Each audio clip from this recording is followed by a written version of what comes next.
So let me show you some examples. Determine the remainder when p of x, x cubed minus 5x squared minus x plus 4, is divided by these. And the important thing is you don't have to do the long division, because the remainder, when divided by x minus 2, is just the polynomial evaluated when x equals 2.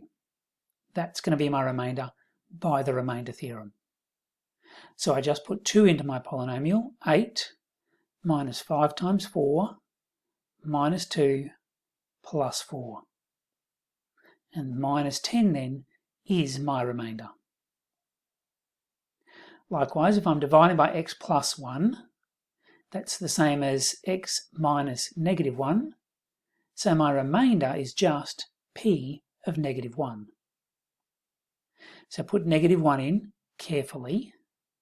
Negative 1 cubed is negative 1. Negative 1 squared is positive 1, so that becomes minus 5. Minus negative 1 is plus 1, plus 4.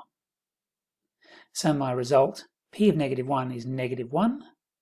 So the remainder, when p of x is divided by x plus 1, is negative 1.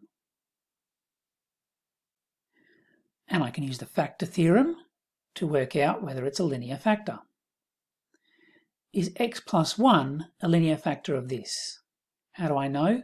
I put negative 1 in, x minus negative 1, so I put a negative 1 into my polynomial and see if I get 0.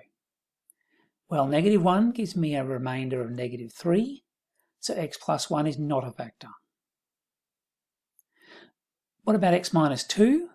Well, 2 then put into my polynomial gives me a remainder of 0.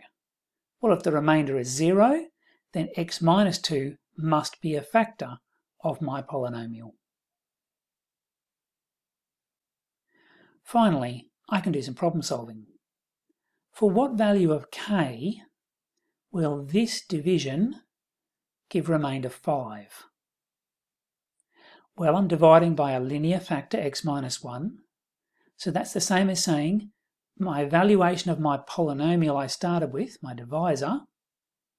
If I evaluate that at x equals 1, I need to get a remainder of 5. So p of 1 equals 5, substitute x equals 1 in, and solve for k.